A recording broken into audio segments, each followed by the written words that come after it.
पाप छड़ा हुआ है उस पाप की निवृत्ति वानप्रस्थ में होती है। तो अभी तुम वानप्रस्थ में बैठे हो, चाहे ब्रह्मचारी होंगे, चाहे बूढ़, चाहे गृहस्थी है, चाहे कुछ भी है, महीना 2 महीना 10 दिन 20 दिन के लिए भी आए हो, ये वानप्रस्थ है। तो ये तपस्या सहन करो। अब तुमको घर जैसी फैसिलिटी नहीं मिलेगी, ऐसी रूम यहाँ नहीं है। आंधी आवे तो भगवान की कृपा, नहीं आवे तो अच्छा है, तमों को उड़ा दे क्या करेंगे, बरसात आ गई तो क्या होगा। इसलिए हमारे धर्म गुरुओं ने पहले ही कह दिया कि वानप्रस्थ में बरसात में खुला घूमता रहे, बैठा रहे, नाम जप करता रहे और अंदर नहीं घुसे, तब करना है। तो तपस्या करोगे तो आगे सुख पाओगे।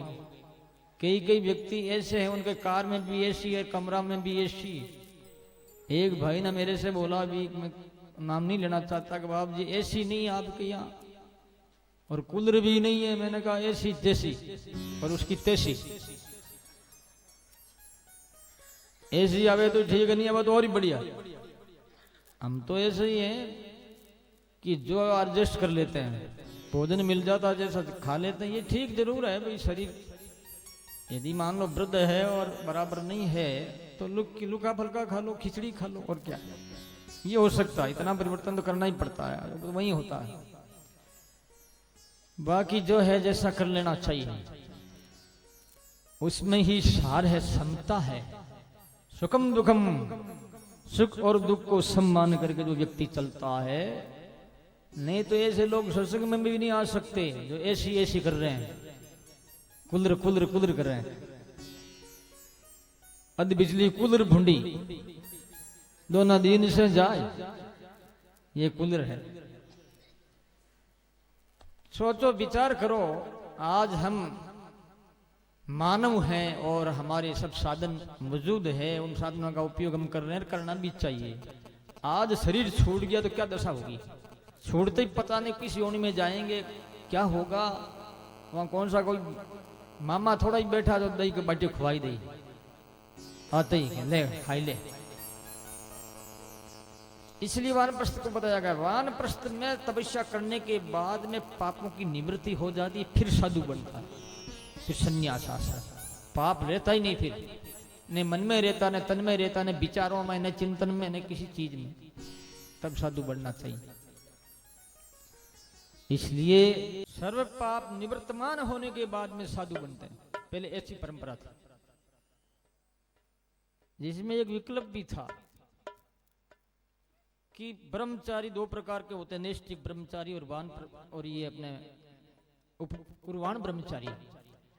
उपकुर्वाण ब्रह्मचारी शादी करता था, नैष्ठिक ब्रह्मचारी आजीवन ब्रह्मचारी रह करके संत समाज में स्वीकृत हो जाता था, जैसी जिसकी इच्छा। यह संक्षिप्त में बताया गया है श्रीमद् भागवत में, और इसको हम संपूर्ण करते हैं।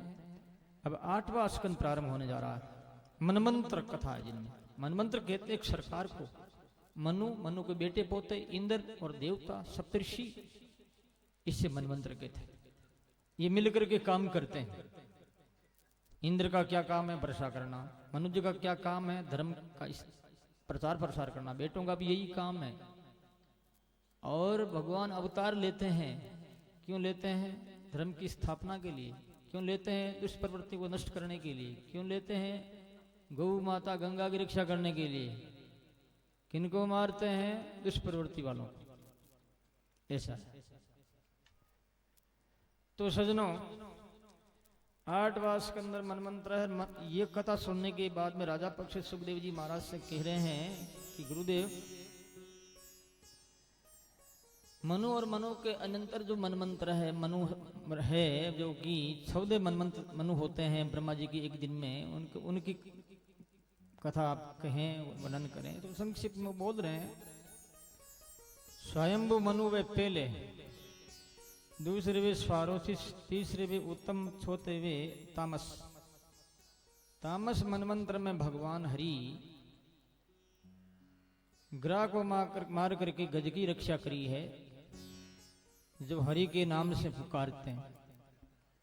राजा परीक्षित ने इस विषय पर कहने के लिए गुरु सुखदेव जी महाराज से प्रार्थना की सुखदेव जी महाराज कह रहे हैं, आसीन गिरि भरो राजन त्रिकूटी विश्रुते शिरो दीनो श्रीमान योजना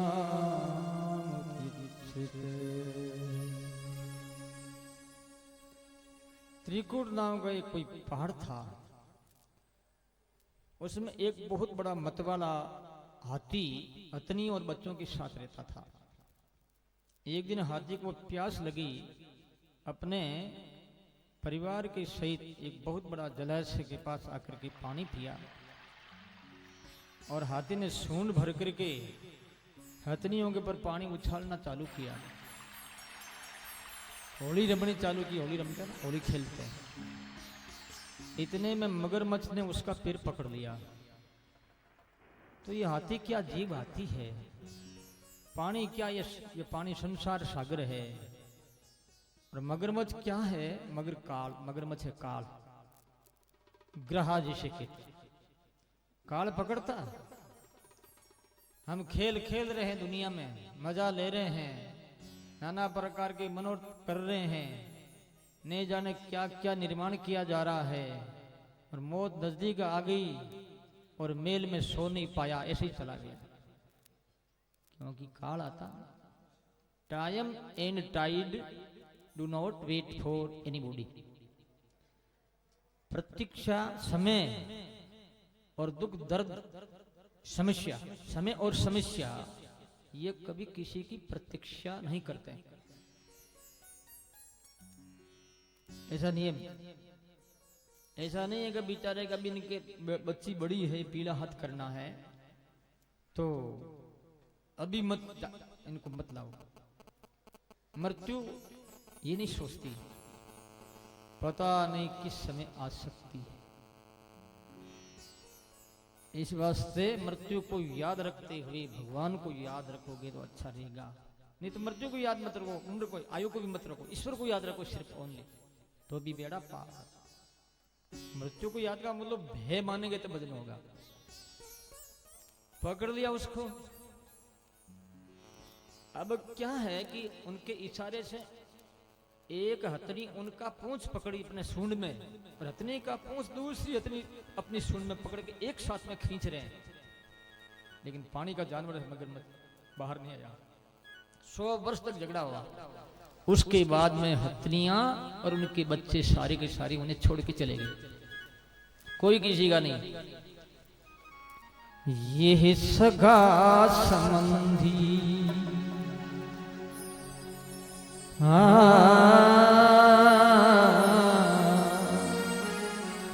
जेमदास ये सगा संबंधी स्वार्थ से अपनावे, स्वार्थ हत्यापत नाम नहीं लेवे, अलगा टल जावे। सगा संबंधी स्वार्थ से अपनावे, स्वार्थ हत्यापत नाम नहीं लेवे। भाग 1000 वर्ष तक अकेला युद्ध करता रहा। अब डूबने ही वाला था, इतने में एक फूल, कमल का फूल सुंदर, उसको तोड़ करके सूंड से सूंड अब तो तिल मात्र रही है, और परमात्मा से वो प्रार्थना करता है। ओम नमो भगवते तस्मै यत्किदात्मकं पुरुषायादि बीजाय परेशाय विधीमहि यस्मिन्नेदं तच्चेदं येनेदं य इदं स्वयं योऽस्मात् परस्मात् परस्तं प्रपद्ये स्वयं भुवम्। जो ईश्वर सबका मालिक है, जिसके सत्ता से संसार उत्पन्न हुआ है, संसार का सर्जन हुआ, जिनकी सत्ता से संसार चल रहा है, जिनकी सत्ता से ही संसार खत्म हो जाता है, कोटि कोटि ब्रह्मांड जो खड़े हो जाते हैं वो नष्ट हो जाते हैं, ऐसा जो ईश्वर है मैं उनको नमस्कार करता हूं, वो मेरी रक्षा करे। बोलो राम। श्रीमद् भागवत में ने तो कृष्ण का है गजन हाथी ने, न राम का है, न कोई और माधव का है। वो उन्होंने ये कहा जो ऐसा जो तत्व है जो सबकी रक्षा करता वो मेरी रक्षा करे। अब मीरा के मान लो भगवान कृष्ण है तो वो कृष्ण का ही नाम लेगी, तुलसी के राम है तो तुलसी जी राम ही लेंगे, सूर्य के श्याम है तो सूरदास जी तो कृष्ण को ही कहेंगे हमारे कृष्ण की ने रक्षा की, तो राम को मानने वाले कहेंगे नहीं हमारे राम ने की। ठीक है, दोनों ही बढ़िया है, वही तत्व है, वही राम है, वही कृष्ण है, वही अल्लाह गोड़ जो भी वही। पधारे भगवान बैकुंठ से 4 भुजा रूप धारण करके, वो तत्व ही 4 भुजा बन गया और उनके मुंह से छुटा करके समुद्र के बाहर लाए, सिर काट करके बाहर लाए, तेज निकला, एक सुंदर जो है गंधर्व बन गया, आति पार्षद बन गया भगवान का। राजा परीक्षित ने पूछा कि ये क्या लीला हुई प्रभु? सुखदेव जी महाराज कहते हैं कि ये पहले ग्रह जो था देवल नाम करके ऋषि से श्रापित था। ऋषि स्नान कर रहे थे अपनी औरतों के साथ, आकर के हु गंधर्व महात्मा के पैर पकड़ के महात्मा को नीचे गिराया तो महाराज ने कहा रे तू मेरा पैर क्यों पकड़ता है? पैर तो मगरमच्छ पकड़ता है, मानव थोड़ा ही पकड़ता जिसमें मानवता होती है। ऐसे ऐसा मजाक थोड़ी करता है वो, ऐसे कोई श्राप दिया जा तो मगरमच्छ हो गया। रोने लगा तो बोले भगवान आएंगे तेरा कल्याण करेंगे। आती राजा था इंद्रद्युम्न नाम करके, अगस्त्य ऋषि अपने शिष्य टोले समेत आए थे, उनको देख करके वो उठा नहीं तो उन्होंने भी श्राप दे दिया, कहा हाथी जैसे बेटा जा हाथी हो जा। वो भी रोया चिल्लाया तो उन्होंने कहा तेरा कल्याण कृष्ण करेंगे। तो दोनों ही श्रापित थे। भगवान का जन्म और कर्म जो है दिव्य इसलिए है, इसी कारण से वो मारते तो भी तारते हैं, तारते तो भी तारते हैं। ईश्वर में विशेषता, जीव में ये नहीं है। तो उनको तो भेज दिया गंधर्व को तो गंधर्व लोक में, और उसको जो है पार्षद बना करके अपने लोक में ले गए। उसके बाद में बात आई है 5वां मनवंतर की रेवत और चक्षुष मनवंतर, उनका बाद चाक्षुष। रेवत मनवंतर 5वां, 6ठा चाक्षुष मनवंतर हुआ, जो कि भगवान अजित ने अवतार लेकर के समुद्र मंथन करके देवताओं को अमृत पान कराया। राजा परीक्षित पूछते प्रभु ये कथा से विस्तार कहिएगा। तब भगवान सुखदेव महाराज कहते हैं एक बार की बात है कि इंद्र हाथी पर बैठा हुआ आ रहा था, दुर्वासा जी भगवान की माला लेके जा रहे थे।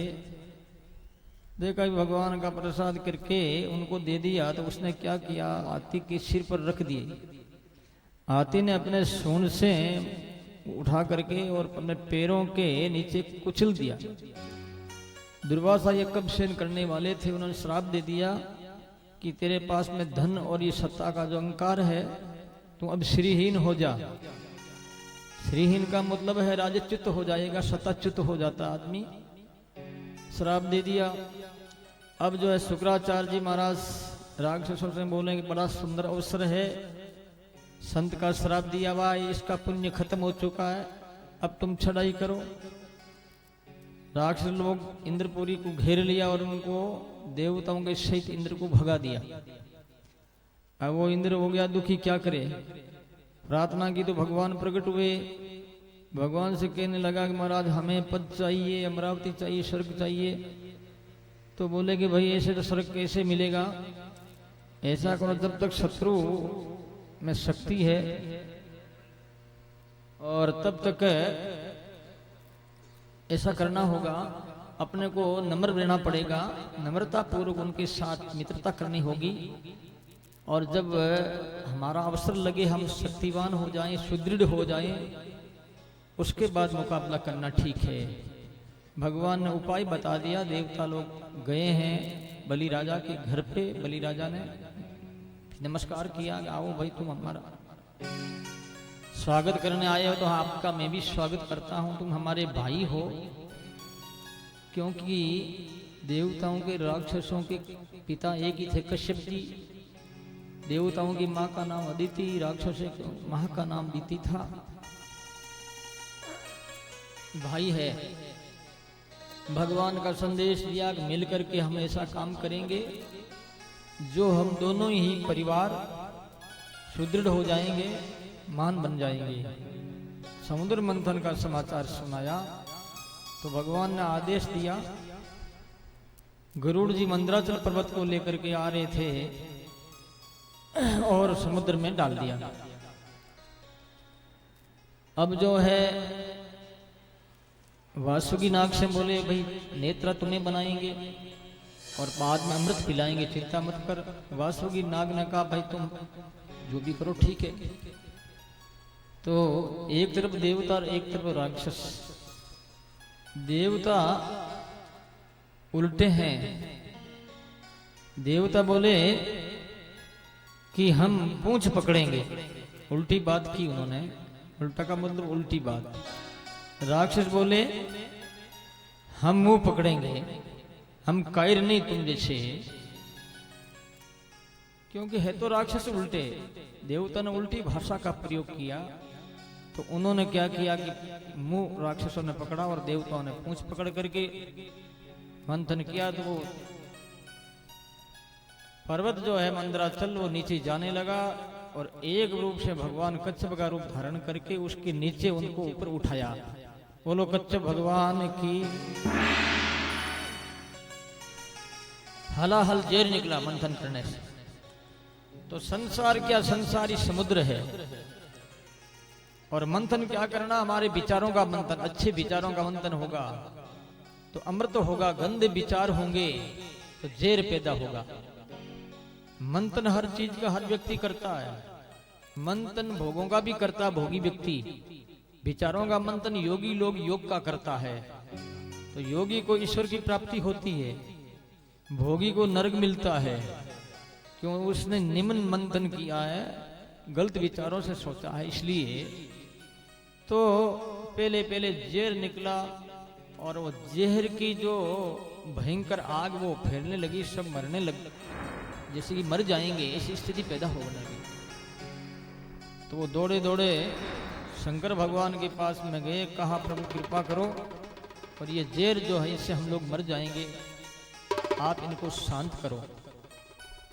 देव देव महादेव भूतात्मन भूत भावन त्रायना शरणापन्ना त्रैलोक्य देहे नाथ विशाल।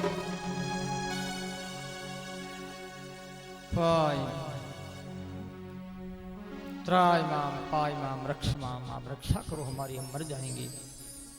शंकर भगवान बड़े दयालु है कि भाई ठीक है। अब उनको राजी करने के लिए भोले बाबा का कीर्तन करने लगे देवता और राक्षस भी। और बम बम भोलेनाथ डमरू वाले, जय हो दीनानाथ डमरू वाले।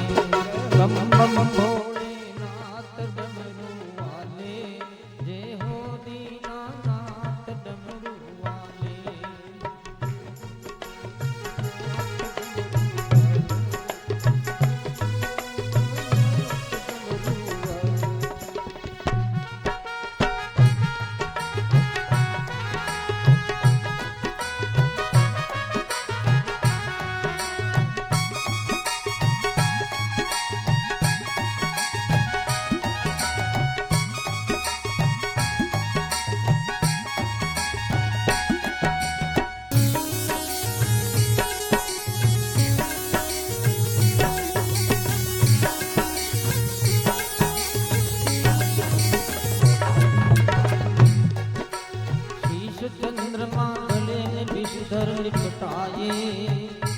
जटाजूट में गंगा जी शोभा पाए, शीश चंद्रमा भले ने विषधर लिपटाए।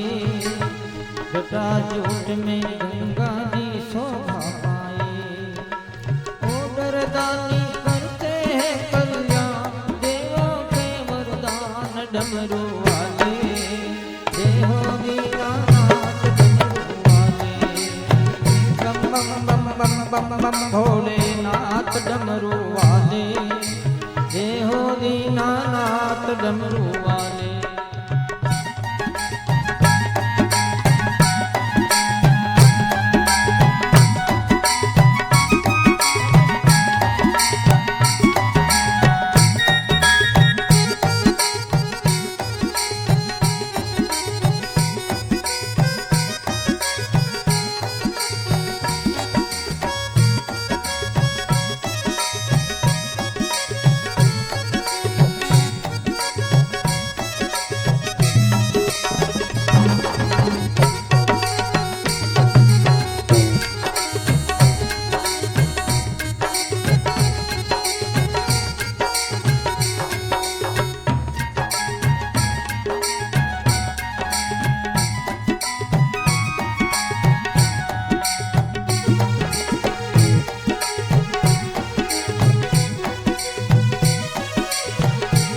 भोले को अपनाया, मन चाया फल जो उसने पल में पाया।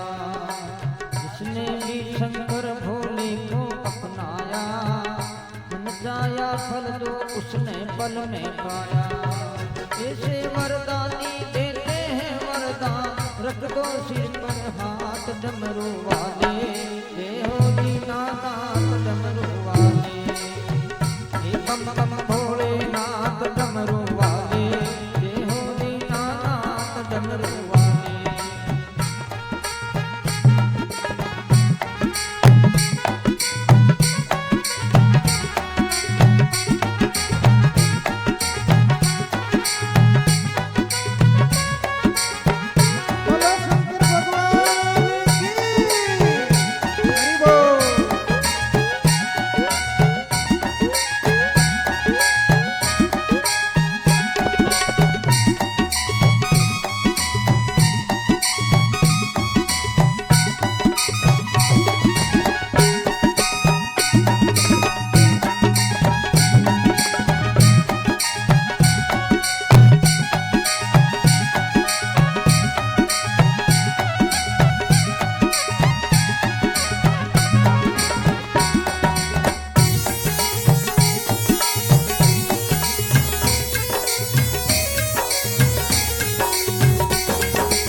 शंकर भगवान को प्रश्न किया, नाचने लगी देवता और राक्षस, बाबा भी नाचने लग गया। पास में पार्वती खड़ी थी, वो भी नाचने लगी। मृत्यु जहां आ रही है, कोई नाचता है? संत नाचते हैं या भगवान नाचते हैं? क्योंकि इस दुनिया में वो रहना नहीं चाहते। ये दुनिया दुखालयम अशाश्वतम, गीता के अनुसार दुख का घर ही। इसलिए वो राजी होते हैं। कबीरा मरना सब डरे, मेरे मरण आनंद, कब मरिए कब भेटिए पूर्ण परमानंद। लोग मरने से डरते हैं। संत कबीर कह रहे हैं कि बहुत अच्छा है, मृत्यु नजदीक आ जाए, बढ़िया, जल्दी भगवान से मिले और क्या, अमर लोक में चले जाए। इसलिए शंकर भगवान पार्वती से पूछते हैं कि देवी, इसमें तेरी क्या राय है, सम्मति है तो बता दे। कि पी लो आप जी, पी लो, आप तो सबको सुखी कर दो। फिर भोला बाबा ने क्या किया, तथे करतली कृति व्यापी हाला हलम विषम, धोबा अंजलि दोनों उंगलियों को ऐसे करके करतली, तथा करतली कृति व्यापी हाला हलम विषम जेर, अब भक्षण महादेव कृपया भूत भावन, राम करके रा करके बाबा ने पी लिया और उसके बाद ऊपर कर दिया मकार, कंठ नीला हो गया।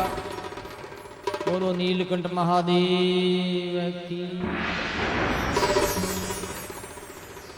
कंठ नीला पड़ गया। शंकर भगवान कहते हैं, भाई कोई ऐसी चीज है, उस जेर को तुम सहन कर लो। अपनी प्रशंसा से लोग बहुत राजी होते हैं, अपने को थोड़ा सा भी कह देने का ये तो कम स्थिति का है, कम लेवल इसका सही नहीं है। बड़ा भयंकर दुख होता, मन कह दियो, मन कह दियो, मैंने कहीं कह दिया, मन कह दियो, क्या कह दिया, इतना ही सहन शक्ति नहीं। तुम लोग सत्संगी बने हो, कह दिए तो क्या हुआ, हर कहीं लागू। कौन सी जगह चोट लगी तुझे, आंख में लागी कि नाक में लागी, कांदड़ा में लागी कि मोरा में लागी, कट लागी, बता तो सही। कह दियो,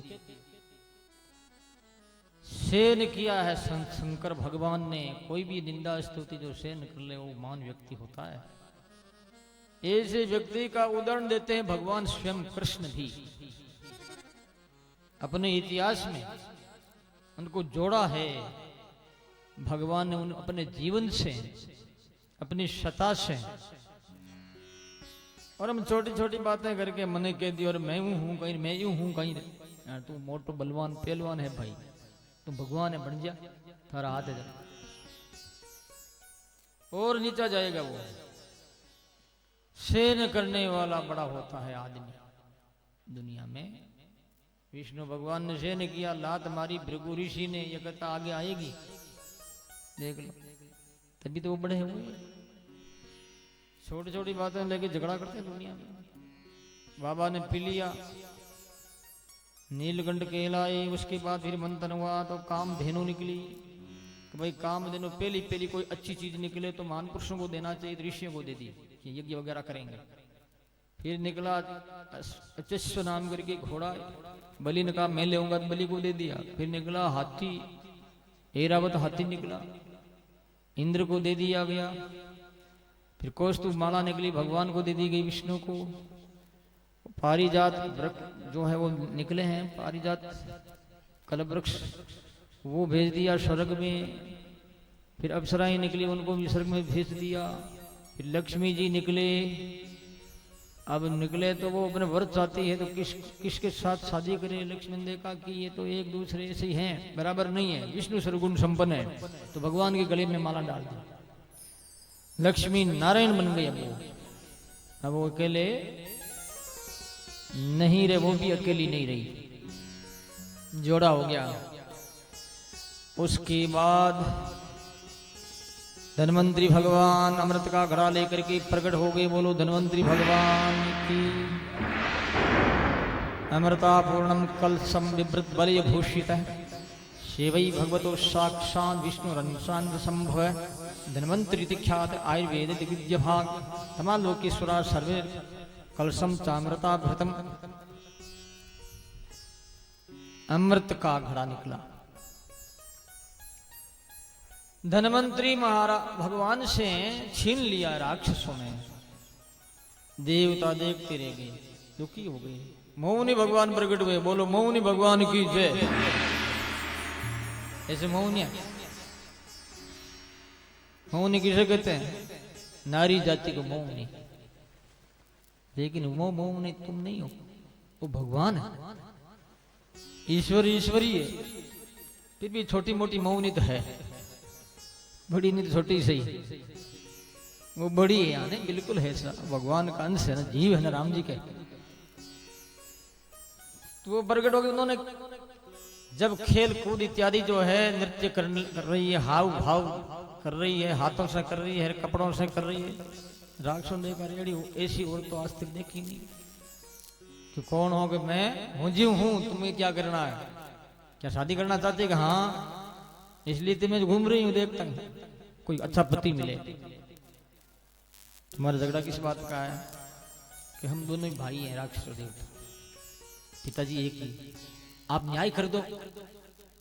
मोहित हो गए, गड़ा ले लिया उसने। एक तरफ पंक्ति लगी राक्षसों, एक तरफ लगी देवताओं की। भगवान मुंह तो कर लिया राक्षस की ओर मौनी ने, मौन रूप हरि भगवान ने, और गड़ा अमृत का ऐसे कर दिया। देवताओं को पिलाने लगे। राहु देवताओं के पंक्ति में बैठ गया। सूर्य चंद्रमा पास में बैठे हुए थे। उन्होंने अंगुली से इशारा किया कि ये राक्षस है। भगवान ने सुदर्शन चक्र चलाया, उसका सिर काट दिया, और उसके राहु और केतु दो बन गए। अमृत पीने से वो मरा नहीं, दो हो गए। भगवान ने अमृत पिला दिया देवताओं को, राक्षस से रह गए। अब दुखी हो गए राक्षस। अब देवताओं में आ गई ताकत भयंकर। भगवान तो मौनी थी वो, और अंतर्ध्यान भी हो गए। इति दानमुदितयानामिन्द्रव्रतं नृपः युक्ता कर्मणि यत्ताश्च वासुदेवे पराङ्मुखः। श्रीमद् भागवत में सुखदेव जी महाराज कह रहे हैं राजन, दोनों ने कर्म बराबर किया है, परिश्रम भी बराबर किया है। युक्ता कर्मणि यत्ताश्च, लेकिन भगवान से विमुख होने के कारण से राक्षस अमृत पान नहीं कर पाए।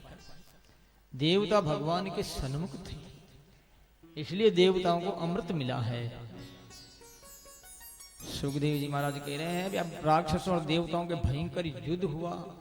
युद्ध में लाखों करोड़ों की संख्या में मारे जा रहे हैं राक्षस। इंद्र की विजय हो गई और इंद्र ने अपना इंद्रासन छीन करके उस पर अधिकार जमा लिया। बलि को मार दिया गया, सब कुछ हुआ, लेकिन उनका गुरु जो शुक्राचार्य जी है वो समर्थ है। संजीवनी विद्या के द्वारा शुक्राचार्य जी ने बलि को जिंदा कर दिया, राक्षसों को भी जिंदा कर दिया।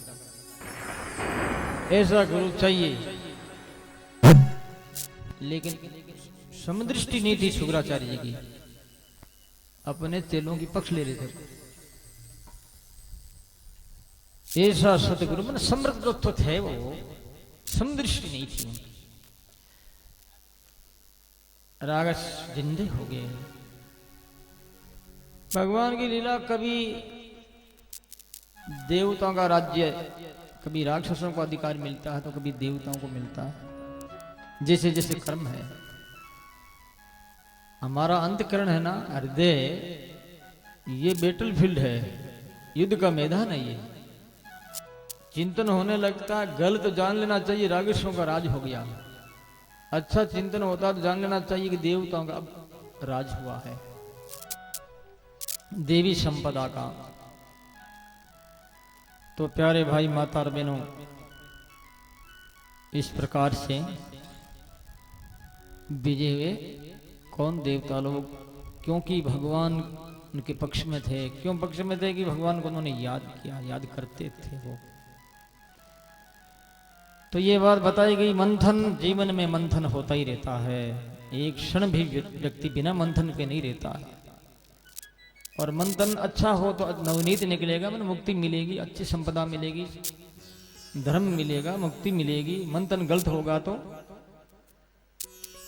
बस गलत का गलत परिणाम मिलता है। उसके बाद आया है मनमंत्रों का नाम, जो 7वां मनमंत्र अभी विवस्वत मनमंत्र चल रहा है। 7 आगे के मनमंत्रों का नाम है सावरणी और दक्ष सावरणी, ब्रह्म सावरणी, धर्म सावरणी, रुद्र सावरणी, देव सावरणी, इंद्र सावरणी। ये हाथ आगे के अभी 7वां चल रहा है, 14 मनमंत्र है। इनका काम मैंने आपको पहले बता दिया था। इंद्र का काम है वर्षा करना, सप्तऋषियों का काम है धर्म को आगे बढ़ाना, प्रचार प्रसार करना। मनु जी का काम है स्थिति रखनी, आदर्श स्थिति बनाए रखना। अलग अलग इनका काम है, ये बताया गया। आगे कह रहे हैं एतद् वेदीपमिच्छा में, राजा परिषद कह रहे हैं कि महाराज बलि राजा के बारे में जो आपने बताया, इसके विषय में सुनना चाहता हूं। जो 52 भगवान इनसे हैं, जो मांगा है एक भिक्षुक की तरह, मुझे आश्चर्य हो रहा है इस विषय को लेकर के। तो राजा परीक्षित से सुखदेव जी महाराज फरमा रहे हैं, एक बार शुक्राचार्य जी महाराज ने विश्वजित नाम करके यज्ञ कराया और यज्ञ में घोड़ा रथ समेत, आयुध समेत ये निकले। बड़े प्रसन्न हुए शुक्राचार्य जी, अपने शिष्य बलि को दिया है और कहा कि तुम इस रथ पर बैठो अस्त्र शस्त्रों के द्वारा और उस पर आक्रमण करके उनके अधिकार को हथिया लो। बोले ठीक है। आशीर्वाद मिला उन्हें और वो मिलकर के राक्षस लोग देवताओं की अमरावती पर स्वर्ग पर धावा बोल दिया और इंद्र को भगा दिया और बलि राजा बन गया। देवता लोग दुखी हो गए बेचारे, भटक रहे जंगल में। गुरु बृहस्पति जी महाराज देवताओं के गुरु बृहस्पति जी है, राक्षसों के गुरु है शुक्राचार्य। बृहस्पति जी महाराज के पास गए कि गुरु महाराज अब क्या करें, हमारे पास में तो सत्ता थी, सत्ता को छीन लिया है। तो शुक्राचार्य जी महाराज की जो ताकत थी, गुरु की ताकत शिष्यों में प्रवेश थी वो, क्योंकि उन्होंने सेवा बहुत की। बृहस्पति जी बोल रहे हैं गुरु की सेवा करने के कारण से उनमें शक्ति आ गई। जानामि मघवन शत्रु रुद्रस्य कारणम शिष्यायो व्रतम तेजो ब्रह्म भृगुवीर ब्रह्मवादी भी, कि जानता हूं शत्रु में जो ताकत आई है वो गुरु के कारण आई। अब तुम समय की प्रतीक्षा करो, अच्छा समय आएगा।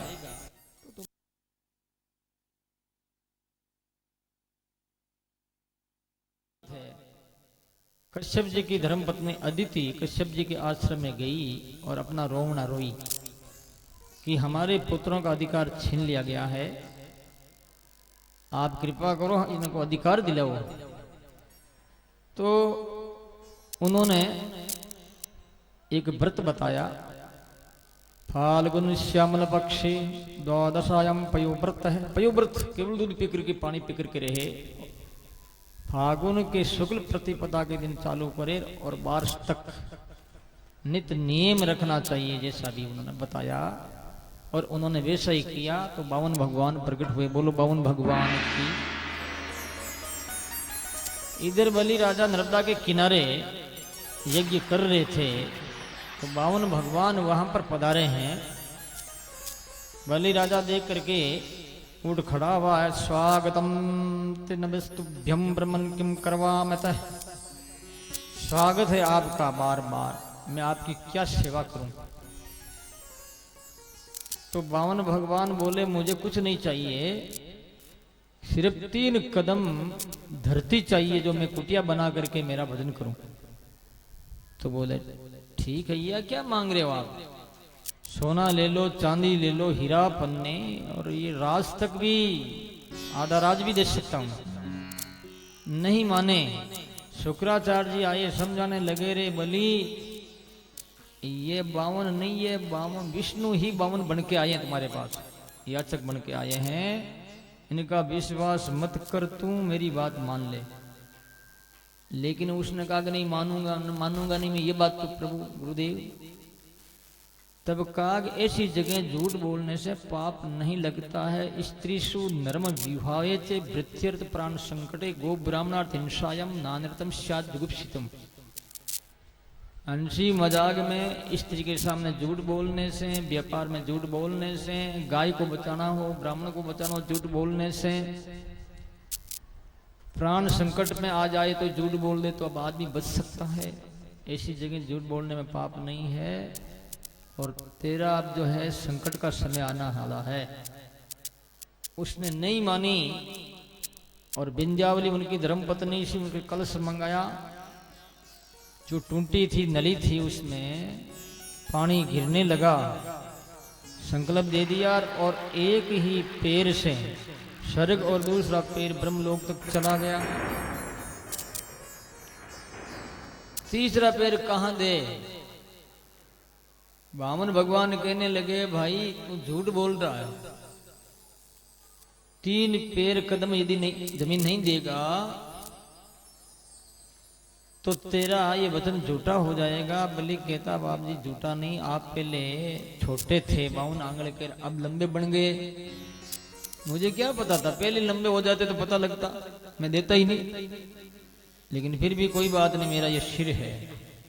इतने में प्रहलाद जी महाराज आ गए। विंध्यावली उनकी धर्म पत्नी क्या बोलती है, पत्नी ऐसी होती है जो पति की रक्षा कर सकती। पत्नी विंध्यावली कहती है कि महाराज मेरा पति तो अहंकार करता है, इसके पास में है ही क्या, ये चीज तो आपकी थी, तो यदि ये वस्तु गोविंद है तुभ्य में समर्पये, आपकी वस्तु आपके ही अर्पित है। मेरा धनी क्या देने वाला, इसके पास क्या है, कुछ नहीं। ऐसे के बोले महाराज छोड़ दीजिए इनको, छोड़ दो छोड़ दो। भगवान बोले ब्रह्मा जी महाराज, जिस पर मैं कृपा करता हूं उसका धन हरण कर लेता हूं, मान हरण कर लेता हूं। जब उसका कोई नहीं रहता है ऐसे समय में वो मुझे याद करता है लज्जित होकर के। बात भी सही, धन का सारा अहंकार होता, कोई की गरीबी का भी सारा होता है। देखियो को नहीं तो कहते हैं तो थारे घर धनवान है, मैं कोई झुकने वाला हूं क्या? विवेक होना चाहिए, नहीं तो धन बुरा है न गरीबी खराब है। विवेक होगा तो गरीबी को काम लेकर के उत्थान कर सकता है, विवेक होगा तो धन का सदुपयोग करके महान बन सकता है। विवेक की कमी। एक बार कोई एक गरीब आदमी, जूतियां बिल्कुल फटी हुई उसकी, पहनने के लिए कपड़े छींदड़े टुकड़े टुकड़े थे। शंकर भगवान पार्वती आ रहे थे, वो आ रहा था सामने, वो जा रहे थे इधर, वो आ रहा था इधर। शंकर भगवान से पार्वती कहती है कि बाप जी ये बेचारा गरीब है, लड़खड़ा रहा है, बूढ़ा है, और पैर भी इनके बराबर नहीं पड़ रहे हैं, तो इनको आप कुछ दे दो, सोना चांदी रुपया पैसा। तो शंकर भगवान बोले तेरे को पता नहीं इनके कर्मों का फल है कि कर्म तो आप काट सकते हैं ना।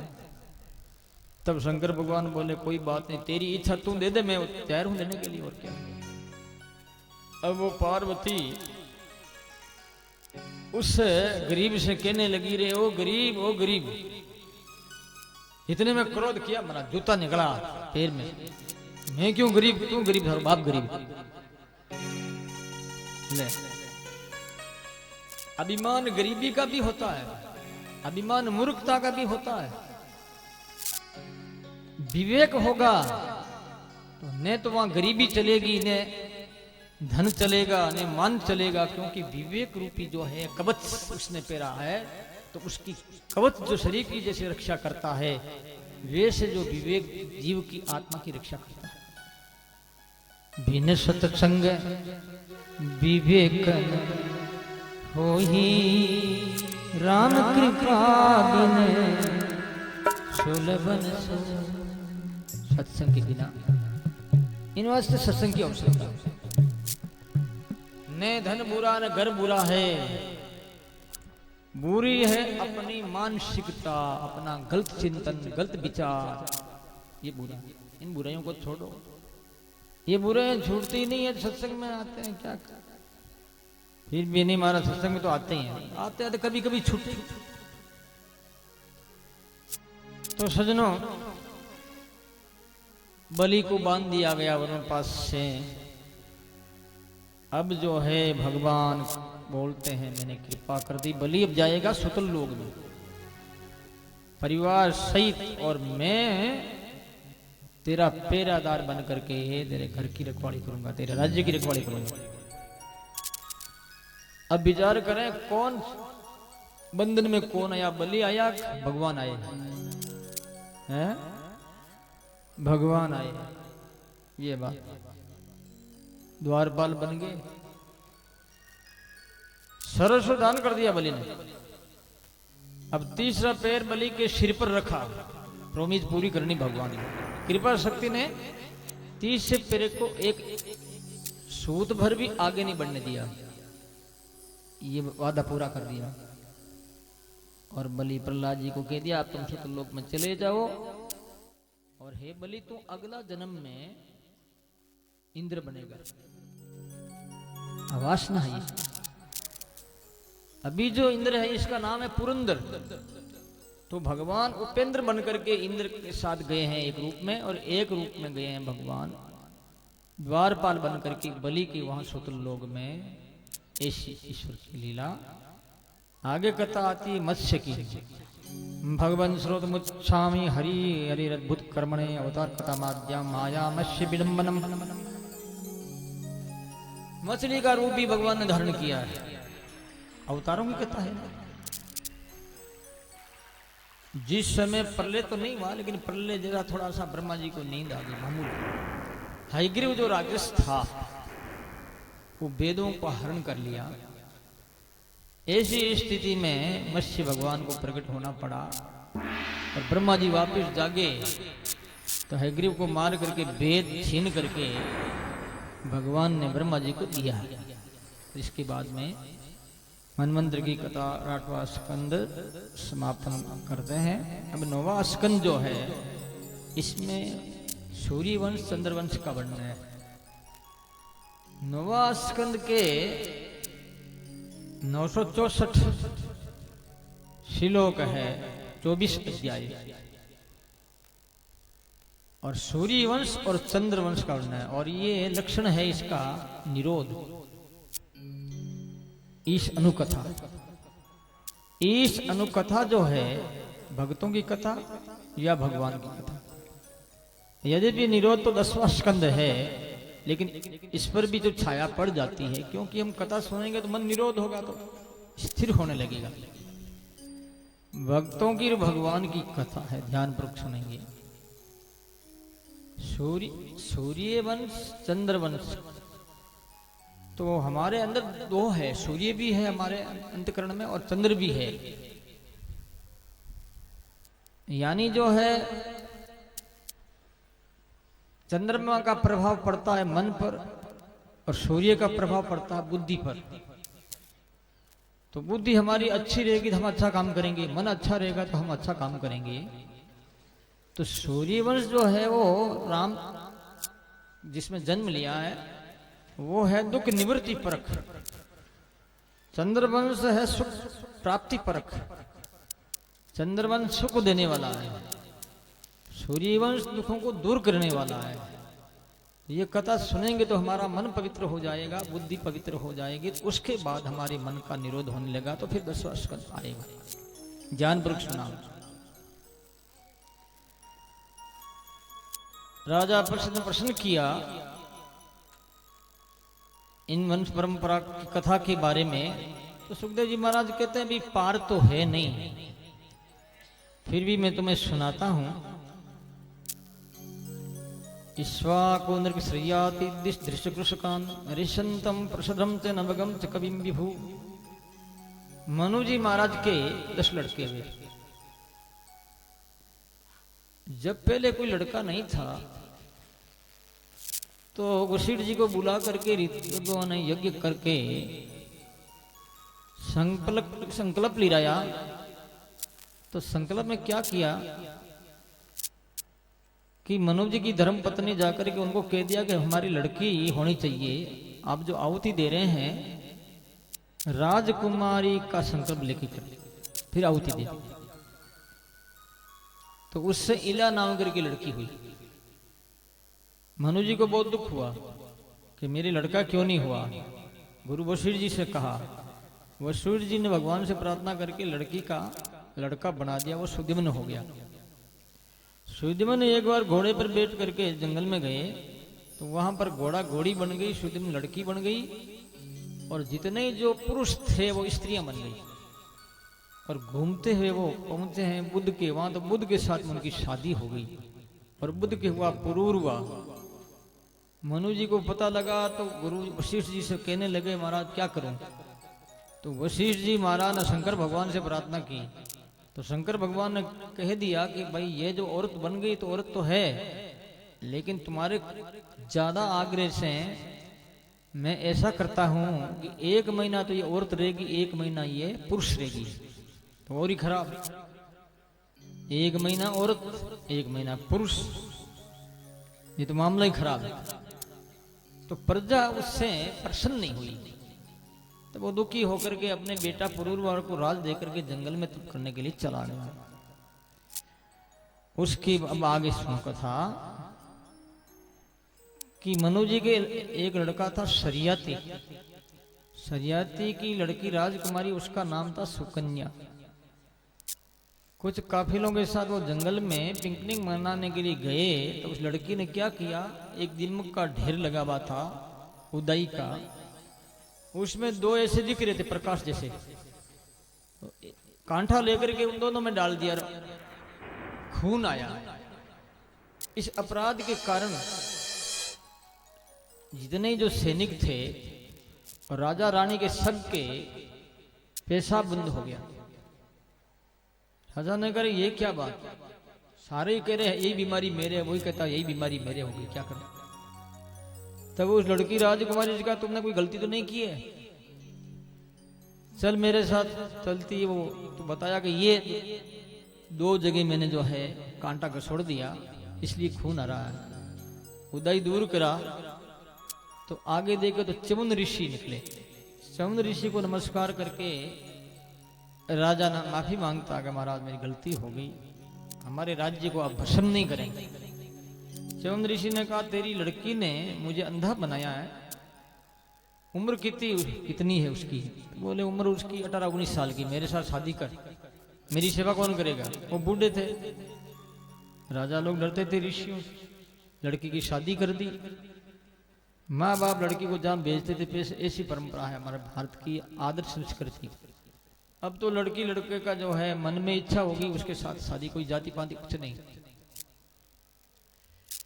अब तो स्वयंवर है, स्वयं जो वर को जो वर्ण करता है, इसलिए स्वयंवर हो गया।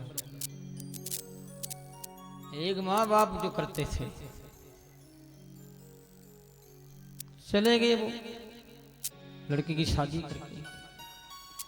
एक दिन उनके आश्रम में अश्विनी कुमार आए। अश्विनी कुमार देवताओं के वेद है, डॉक्टर, सर्जन डॉक्टर। वो बोले कि भाई मैं बूढ़ा हूं, च्यवन ऋषि कहते हैं, और तुम मुझे ऐसी कोई औषधि दो, ऐसा कोई साधन दो जिससे मैं जवानी आ जाए मेरे में। तो बोला ठीक है। पास में पानी का कुंड था, उन्होंने कुछ औषधियां उसमें डाली कि इसके हमारे साथ आप स्नान करें। तीनों एक साथ में घुसे पानी में और बाहर निकले तो एकदम जवान हो गए। वो तो अदृश्य हो गए, वो हो गया जवान। कौन? च्यवन ऋषि। 25 वर्ष की उसकी उम्र हो गई। राजा शरियत ने विचार किया कि मेरे दामाद ऋषि जो है बहुत बड़े आदमी हैं, तो उनसे मैं सोम यज्ञ करम, बेटी की हालचाल जानने के लिए भी। वो गए वहां, आगे देखे तो एक पलंग पर लड़का बैठा, अरे उस पास बैठी लड़की खुद की राजकुमारी।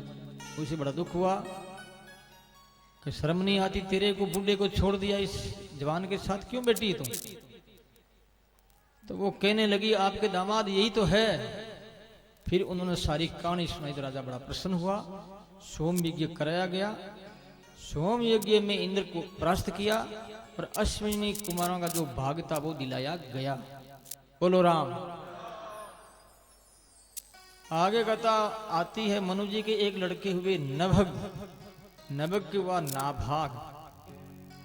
नाभाग जो था वो ब्रह्मचारी आश्रम में जाके पढ़ाई की है, वापिस आया और पिताजी से कहने लगा, पिताजी क्या सारे भाई अलग हो गए? हाँ, नारे नारे हो गए, अलग अलग हो गए।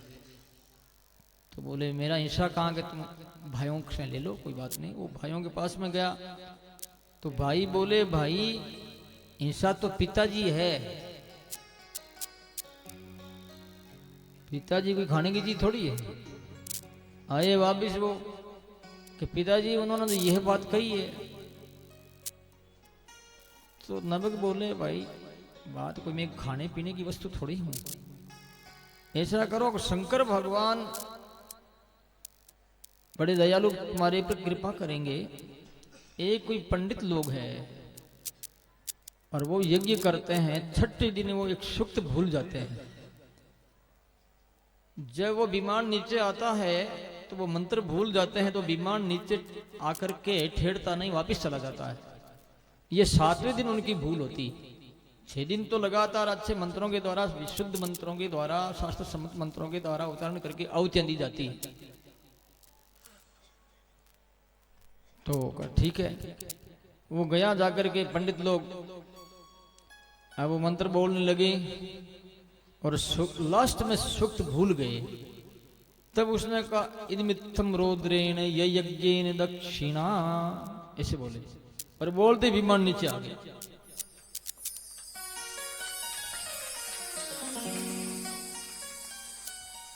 पंडित राजी हो गए। पंडित बोले भाई अब तो हम जाते हैं स्वर्ग, और ये सोना चांदी के बर्तन तुम्हारे हैं, तुम ले लो। पंडित स्वर्ग में चले गए, और वो सोना चांदी के बर्तन लेने लगा, भगवान रुद्र प्रकट हो गए। भगवान शंकर बोले भाई ये तो जो बचा हुआ जो होता है वो रुद्र का होता है, तुम्हारा अधिकार नहीं, तुम जाके पिताजी को पूछ लो। अब वो नाभाग पूछने के लिए गया, आया वापिस, शंकर भगवान से कह दिया। शंकर भगवान प्रश्न हो गए कि तुम सत्य बोला है ना, इसलिए तेरे को मैं ब्रह्म ज्ञान भी देता हूं, और ये सोने के कड़ा सुरा वगैरह ये भी ले जाते, चांदी सोने का। सच बोल रहे, सत्यमेव जयते। इसलिए कहते हैं साच बराबर तप नहीं, झूठ बराबर पाप। जहां के हृदय साच है ता के हृदय आप कौन? भगवान। इसलिए सत्य के साथ रखो। मनु जी के एक लड़का हुआ नमक हुआ नाभाग, और नाभाग से वे अम्बरीश भगवान के लाडले थे। अम्बरीश के राज्य में सुदर्शन चक्र नियुक्त कर दिया, क्योंकि अम्बरीश को समय नहीं था राज सत्ता को देखने के लिए, संभालने के लिए शासन का समय नहीं था। भगवान ने सुदर्शन चक्र को नियुक्त कर दिया कि तुम रक्षा करना।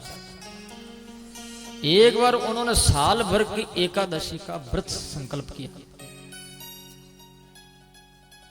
12वीं एकादशी के दिन आया है दुर्वासा, हाथ जोड़ करके अम्बरीश ऋषि ने नमस्कार कर कहा प्रभु हमारे घर भोजन करें। तो बोले मैं जमुना में स्नान करके आता हूं। वो स्नान करने के लिए चले गए। अब घड़ियों में जो एकादशी द्वादशी आती है, एकादशी के बाद बारस का भोजन कर ले जब ठीक है, घड़ियों में 13 आ जावे तब ठीक नहीं, तो एकादशी का फल मिलता नहीं। पंडित लोग बोले अब तो 13 आने वाली है थोड़े समय के बाद, और दुर्वासा जी की प्रतीक्षा कर रहे हैं कि पहले संत को भोजन कराएं, क्योंकि निमंत्रण दिया है, हम गृहस्थी हैं, फिर भोजन करेंगे। तो बोले उन्होंने एक विकल्प निकाला। हमारे भारतीय संस्कृति की ऐसी है कि हिंदू धर्म में जो है ये रबड़ की तरह है, बढ़ा दो घटा दो। तो बोले कि आप ऐसा करो, भगवान के तुलसी दल चढ़ा करके और आप ले सकते हैं, वो भोजन जैसा भी है, भोजन जैसा नहीं भी है। तो ये जो प्रक्रिया से उनसे जो है उन्हें लिया है, तो इतने में दुर्वासा जी आ गए। दुर्वासा जी तो बहुत भयंकर आग बबूले हो गए, और वो जटा में कृत्या फेंकी आग लगाने के लिए, जलाने के लिए, किनको? अम्बरीश को। लेकिन सुदर्शन चक्र ने क्या किया, पहले कृत्या को जलाया, फिर बाबा जी के पीछे, आगे बाबा जी, पीछे पीछे कृत्या, पीछे पीछे सुदर्शन चक्र, आगे आगे बाबा जी। जहां भी जाते कहीं भी स्थान नहीं, कोई भी रक्षा करने वाला नहीं है। अंतिम में बैकुंठ गए वो, भगवान विष्णु से बोले महाराज मेरी रक्षा करो। तो भगवान कहने लगे हम भक्त पराधीनो हे स्वतंत्र एवं दीजे भक्त जन प्रिय ईदाराग्राप्तान प्राणान विद्मिमं परम हित्वा मां शरणं याता कथम जान तक मुझसे है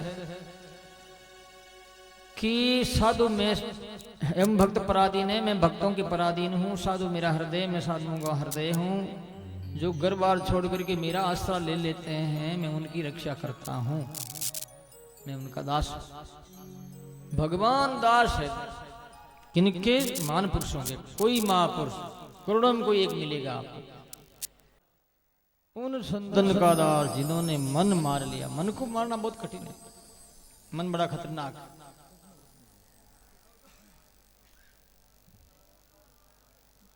सजनों, दुखी होकर के दुर्वासा जी भगवान के आदेशानुसार पधारे हैं। कहाँ? अम्बरीश राजा के वहां पे। अम्बरीश राजा से कहने लगे त्राहि मां मेरी रक्षा कीजिए आप, ये आग का गोला जो है मुझे जला देगा। तब अम्बरीश राजा ने सुदर्शन नमस्तुभ्यम शेषराच्युत प्रिय सर्वास्त्र घाती ने सर्वास्त्र विप्रघाती ने अस्त्र जो ये घात मेरे कर रहे हैं, मुझे जला रहे हैं, कृपा करो मेरे पर। तब सुदर्शन दर्शन की प्रार्थना करी है राजा ने, और वो सुदर्शन शांत हो गया, ठंडा हो गया। साल भर के बाद में दुर्वासा जी आए। एक वर्ष तब तक अम्बरीश राजा ने परिवार सहित भोजन नहीं किया। देखो आप, इतनी सैन्य शक्ति। अब तो साधु कुछ कह देता है, कहीं पड़ियो हाथ बंद, एक सेकंड में कह सकते हैं। और साधुओं पर आदेश देते हैं, ऐसा आप करो, आप करो, तुम करो, तुम करो। देखो अम्बरीश ग्रस्त जीवन में मान पुरुष था, वो साधु नहीं, साधुओं का ऊपर ला। और फिर दुर्वासा जी को भोजन कराया, फिर बाद में उन्होंने किया। दुर्वासा जी बोले, भाई तुम्हारा जैसा दुनिया मैंने नहीं देखा, तू महापुरुष है, मैं तो तेरे सामने कुछ नहीं। इससे कहते हैं भगवान कहते हैं कि मैं उनका दास। किसका दास हूं? जो दास रहता है मान पुरुषों का, वो भगवान का दास। संतों का दास हुआ पहले कौन? अम्बरीश। तो भगवान उनके दास हो गए। किसके? अम्बरीश के। बोलो राम। कोई कोई संत लाखा में लादे नहीं, करोड़ों में जो, अरब खरब के मायने एक रखे दो। संत होना, कपड़े पहनना सरल है, संत बनना बहुत कठिन काम है। तुम गृहस्थी हो, लेकिन गृहस्थी बनना बहुत कठिन है। तुम कहोगे नहीं महाराज गृहस्थी तो बने हुए, शादी कर ली, बेटे हो गए, पोते हो गए, गृहस्थी है ना? गृहस्थी नहीं, गृहस्थी नहीं। क्या है फिर? ऐसे ही जिंदगी ढोरे भार रूप, गृहस्थी नहीं। गृहस्थी होता है गृह। घर किसका नाम है? स्थित है। घर में जो रहता है, कौन सा घर? जात हमारी ब्रह्म है, माता पिता है राम, गृह हमारा सुन में, भजन में रहता, वो गृहस्थी। रिया साहब ने कहा, जाति हमारी ब्रह्म है, माता पिता है राम, गृह हमारा सुन में। या खड़ चक्रों का भेदन करके त्रिकुटी में होकर के यहां जब शब्द आता है, ये अपना घर है। यहां से सही छूटता था। एक रेन के संत ने सही छोड़ा यहां से, मैंने देखा।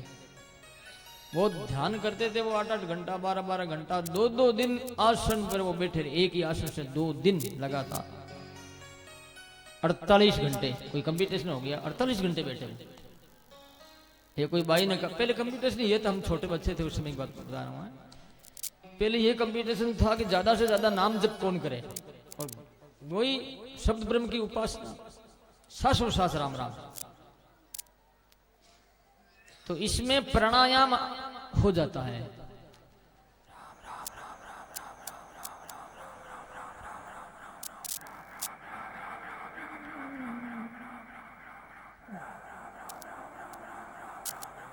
ये आते सांस में राम राम करना, जाते सांस में राम राम करना। इससे क्या होता है? रसना से राम कंठ में से हृदय में, उसके हृदय से आगे बढ़ता, फिर नाभि में जाता, फिर पीछे रीढ़ की हड्डी, 21 घंटों का भेदन करके यहाँ आता, और यहाँ से फिर ब्रह्मरंध्र। ये त्रिकुटी या 10 दरवाजा है। मां सुन तिसके परे निरंकार महाराज। फिर अमृत झरने लगता है। इसलिए दरिया साहब ने कहा है, निरंकार दुन होद में घरक भया कोई दास, जंदरिया व्यापे नहीं नींद भूख और प्यास। नींद नहीं आती, भूख नहीं, क्योंकि अमृत झरता, ज्यादा भजन करना।